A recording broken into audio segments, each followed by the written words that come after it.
Hello friends, mentor fluent YouTube channel पर सब कुछ साइकोलॉजी है पुस्तक के हिंदी ऑडियो बुक समरी में आपका स्वागत है। एपिसोड 5 नेचुरल साइकोलॉजी कभी नहीं मिटती। अब यह तो एक महत्वपूर्ण विषय है क्योंकि यह आपके लिए एक तगड़ा आश्वासन भी है और उम्मीद की सबसे बड़ी किरण भी। यदि जानवरों, वनस्पतियों और तमाम वस्तुओं को मिला लिया जाए तो विश्व में खरबों खरबों और उससे भी अधिक प्रकार की नेचुरल साइकोलॉजियाँ मौजूद हैं। शायद इतनी तादाद में मौजूद हैं कि गणित की सारी गणिताएं ही फेल हो जाए और सब सर्वथा एक दूसरे से भिन्न हैं। कोई किसी से मेल नहीं खाती और महत्वपूर्ण यह भी कि उनका लाख रूपांतरण हो जाए या वे कैसी ही कॉम्बिनेशन साइकोलॉजी ओढ़कर अपनी नेचुरल साइकोलॉजी खो चुकी हों, फिर भी उनकी नेचुरल साइकोलॉजी हमेशा पूर्णतः जीवित और मौजूद रहती ही है। यानी वह सिर्फ आर्टिफिशियल साइकोलॉजी द्वारा ढक दी गई होती है। अब इस बात को एक बार फिर मैं पानी के उदाहरण से ही समझाता हूँ। पानी भाप बनता है, भाप बादल का स्वरूप धारण करता है और बादल फिर पानी बरसा देती है। वैसे ही पानी बर्फ़ बन जाता है परंतु पिघलने पर फिर पानी हो जाता है। यानी पानी अपनी नेचुरल साइकोलॉजी कभी नहीं छोड़ता। मौका बनते ही पलट कर वह वापस नेचुरल साइकोलॉजी में स्थित हो जाता है। यहाँ तक कि हाइड्रोजन के 2 और ऑक्सीजन का 1 परमाणु मिलाने से दोनों रूपांतरित होकर पानी का स्वरूप धारण कर लेते हैं।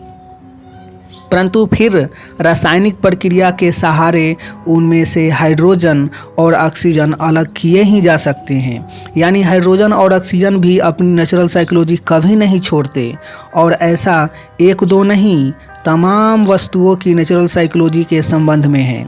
अब जरूरी नहीं कि आज विज्ञान हर रिवर्स क्रियाओं के बाबत जानता ही हो, परंतु शायद कल जान जाएगा और ना भी जान पाए तो यह भी सत्य अटल है कि हर चीज़ की नेचुरल साइकोलॉजी हमेशा सलामत रहती है और हर वस्तु का अपना मज़ा भी उसकी नेचुरल साइकोलॉजी में ही छिपा होता है तथा उसका उद्देश्य भी नेचुरल साइकोलॉजी में स्थित रहना ही होता है।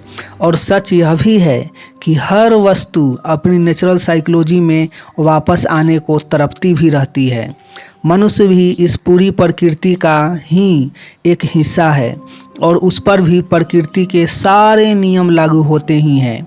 सो प्रकृति के बाकी पदार्थों की तरह मनुष्य की भी नेचुरल साइकोलॉजी कभी नहीं मिटती। उसके जीवन का मज़ा भी नेचुरल साइकोलॉजी में ही है होता है तथा उसका उद्देश्य भी खोई नेचुरल साइकोलॉजी को फिर से प्राप्त करना ही होता है और उसे न प्राप्त कर पाना ही मनुष्य की तरफ है। लेकिन इसका भी अपनी एक विधि है और जो प्रचलित सारी बातों से उल्टी है।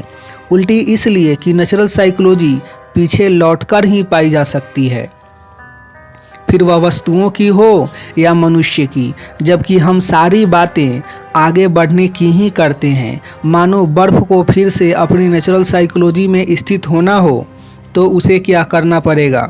निश्चित ही पीछे जाना पड़ेगा, यानी फिर से पानी बनना होगा। यदि वह उससे उल्टा कर हमारी तरफ बर्फ़ से आगे की यात्रा पर निकल जाएगा तो अपनी नेचुरल साइकोलॉजी से और दूर होता चला जाएगा। लेकिन इस साइकोलॉजिकल सत्य से अनजान हमारी सारी शिक्षाएं व ज्ञान हमें आगे बढ़ने से हेतु उकसाते हैं और उस आगे बढ़ने के प्रयास में हम अपनी नेचुरल साइकोलॉजी से दिन ब दिन और दूर होते चले जाते हैं। लेकिन चंद बुद्धिमान जो पीछे हटने को तैयार हुए हैं, बस उतने ही दुनिया में सुखी और सफल हुए हैं। अतः यह बात अच्छे से जहन में उतार लेना, क्योंकि हमारे पूरे जीवन का दारोमदार इस एक फैसले पर टिका हुआ है कि हम आगे बढ़ें या पीछे हटें। और तय जानो कि सुखी और सफल होना चाहते हो तो निगाह जहाँ से आए थे वहीं गड़ा दो। सीधी बात समझते क्यों नहीं कि आगे बढ़ने के चक्कर में ही आपने अपनी नेचुरल साइकोलॉजी खो दी है। सो वह मिलेगी वापस पीछे जाने से ही। यानी आपकी नेचुरल साइकोलॉजी यदि न्यूयॉर्क में है और उसे छोड़ आप शिकागो तक बढ़ गए हैं तो स्वाभाविक रूप से आपको अपनी नेचुरल साइकोलॉजी प्राप्त करने हेतु वापस न्यूयॉर्क ही लौटना पड़ेगा, और वह तो लौटना ही पड़ेगा क्योंकि उसे पाए बगैर सुखी व सफल नहीं हुआ जा सकता है। नेचुरल साइकोलॉजी फिर प्राप्त करने के उपाय। अब नेचुरल साइकोलॉजी वापस पाने का एक सीधा उपाय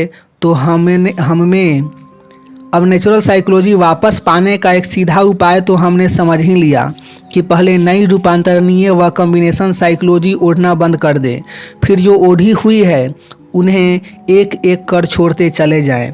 लेकिन यदि आप नेचुरल साइकोलॉजी फिर प्राप्त करना, जीवन सुख और सफलता से जल्द भर देना चाहते हैं, तो उसका एक दूसरा सीधा उपाय यह है कि आप नेचुरल हो जाओ। नेचुरल होने का अर्थ है कि नेचर जैसा हो जाना पड़ेगा, क्योंकि आप भले ही प्रकृति की सबसे अद्भुत रचना ही सही, आप भले ही पूर्ण स्वतंत्र ही सही, परंतु फिर भी आप हैं तो इस विशाल प्रकृति का एक हिस्सा ही। इसलिए प्रकृति के सारे नेचुरल लॉ आप पर भी लागू होते ही हैं, और उन तमाम नेचुरल नियमों का अनुसरण किए बगैर आप अपनी खोई नेचुरल साइकोलॉजी फिर प्राप्त नहीं कर सकते। अतः यहाँ यह स्पष्ट समझ लें कि जीवन में जो भी सुखी और सफल हुए हैं, उन्होंने जाने अनजाने प्रकृति के नेचुरल नियमों को कम या ज़्यादा मात्रा में अपने जीवन में उतारे ही हुए हैं। आप जिन्हें बुद्ध, जीसस, कृष्ण और मोहम्मद कहते हैं, उन्होंने भी अपनी नेचुरल साइकोलॉजी खोने के बाद ही फिर वापस प्राप्त की है। उन्होंने भी प्रकृति के नेचुरल नियमों का पालन करके ही उसे फिर से पाया है। बुद्ध अपनी नेचुरल साइकोलॉजी फिर से प्राप्त करने हेतु ही तो घर से भागे थे, और एक बार अपनी नेचुरल साइकोलॉजी जब उन्होंने प्राप्त कर ली तो फिर आप जानते ही हैं कि उन्हें कितना भी सताया गया, वे कभी विचलित नहीं हुए। फिर जीवन प्रयत्न उनके भीतर से आनंद, मस्ती, शांति, आत्मविश्वास और इंटेलिजेंस की परम धारा बहती ही रही, और जीसस को तो सताने की हद ही कर दी गई, परंतु फिर भी उनकी नेचुरल धारा कहाँ रुकी। यहाँ इस बाबत अपनी समझ बढ़ाने हेतु एक बात और समझ लें कि जो फिर से 100% अपनी नेचुरल साइकोलॉजी में स्थित हो जाता है, उन्हें ही आप बुद्ध, जीसस, कृष्ण या मोहम्मद कहते हैं, और जो इससे थोड़ा दूर रह जाते हैं वे Einstein, Edison, Bill Gates, Steve Jobs, Mozart, Mohammad Rafi या पिकासो हो जाते हैं, और जो इससे पूरी तरह भटक जाते हैं वे दुख और असफलताओं का जीवन जीने पर मजबूर हो जाते हैं। उम्मीद है कि आप यह सीधी बात समझ ही गए होंगे। सो अब मैं सीधे आपको यह नेचुरल लॉ क्या है यह समझाना शुरू करूँगा। यदि आप यह नेचुरल लॉ अपनाते चले जाते हैं तो धीरे धीरे कर आपके जीवन में सुख व सफलता दस्तक देना शुरू कर देगी। यदि आप और मजबूताई से उसे अपनाते चले जाएंगे तो एक दिन एडिसन या बिल गेट्स की श्रेणी में शामिल हो जाएंगे, और यदि पूरी तरह नेचुरल होकर जीना शुरू कर देंगे तो बुद्ध और जीसस के स्तर तक भी उठ ही जाएंगे, और आप ऊंचाइयां छूना प्रारंभ कर देंगे। इस उम्मीद के साथ अब मैं नेचुरल साइकोलॉजी क्या है यह चर्चा प्रारंभ करूंगा। मिलेंगे नेक्स्ट एपिसोड में, तब तक अपना ढेर सारा ख्याल रखिए, लाइफ को एंजॉय कीजिए, मस्त रहिए। आपका कीमती समय देने के लिए आपको बहुत बहुत धन्यवाद।